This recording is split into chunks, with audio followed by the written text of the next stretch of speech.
Now 4:38, Strict Farm News this morning. The canola processing plant near Hallock, Minnesota, in the process of being sold. The new owner, CHS, will reportedly pay $127 million for the 3-year-old canola oil and meal processing facility. CHS will take over the plant from North Star Agri Industries in the 3rd quarter of this year. StreetInsider.com reporting that all the plant employees will be retained by CHS. Well, just days after announcing he will not seek re-election as president of the American Farm Bureau Federation, 4 people have emerged as candidates to replace Bob Stallman. The 4 candidates announced their intention at a meeting of Farm Bureau state presidents in Washington, D.C. The 4 are current Vice President Barry Bushell of Oregon, Indiana Farm Bureau President Don Vilwalk, Arizona Farm Bureau President Kevin Rogers, and Georgia Farm Bureau President Zippy Duvall. Stallman, a cattle and rice producer from Texas, has served 16 years as Farm Bureau's leader. He did not give a reason for not seeking re-election other than he's got a couple of new grandkids and told me that he's just wants to go home and herd cattle again for a while. The new president will be elected to a 2-year term at the 97th annual meeting of voting delegates during the group's convention in January. At the end of White House staff meetings, President Obama is known to often ask, "What are we doing about the honeybees?" Well, the puzzling decline of bees has even spurred a White House initiative to reverse it. And Oklahoma has seen the biggest decline of commercial bees in the nation. Now, whether it's those European commercial bees or Oklahoma's 4,000 varieties of native bees, something is disrupting them and all the pollinators. As Scott Thompson reports, for the most part, it's human beings, but we're also the ones who can help. So if you like to eat, you should. Take a look at this. Going to work with Greg Hannaford means donning a different kind of business suit.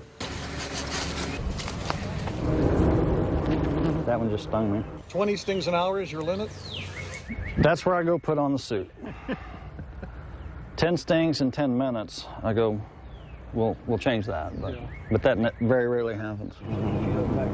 Since leaving the sting of running his own construction business to raise honeybees, Greg has gained great admiration for his new employees for their amazing work ethic and quality of product. Local Oklahoma honey, to me, is one of the most remarkable honeys in the world.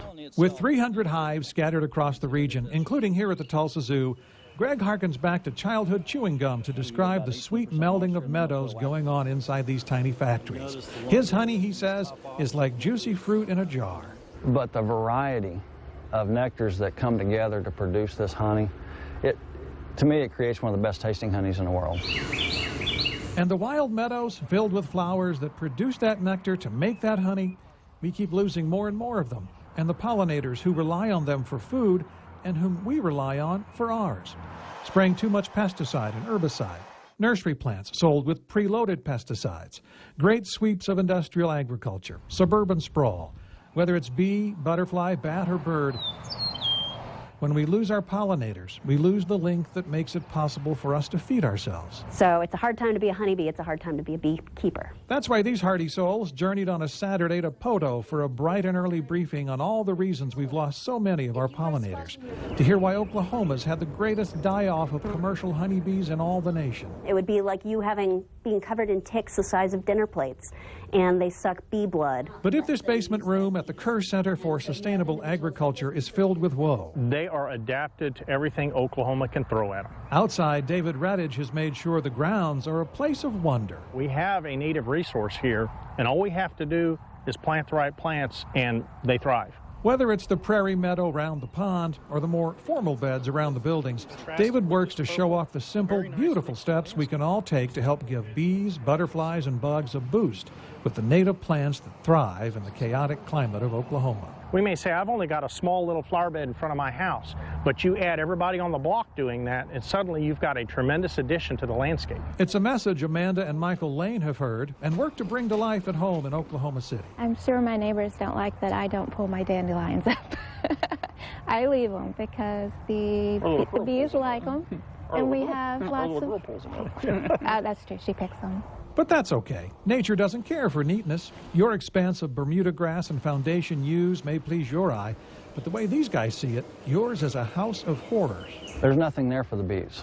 I mean, it looks nice, it's pretty to our eyes, but to the bees, it's a desert. It might as well be the Sahara Desert. And when we've got natives like purple prairie clover, why choose the Sahara Desert? And you have to ask, why in the world would you not plant all these natives? Yeah, because, I mean, again, you want to select. But when you plant these natives, you get what we have right here, very intense, beautiful coloration. Native knockouts, a way to help restore the birds and the bees and so many of the other creatures we have knocked off balance. Pretty good report. That's our farm news this morning. Right after the break, we'll come back and check the rain that had moved through in the overnight hours, lasted until about 1 a.m., and what's coming for later today.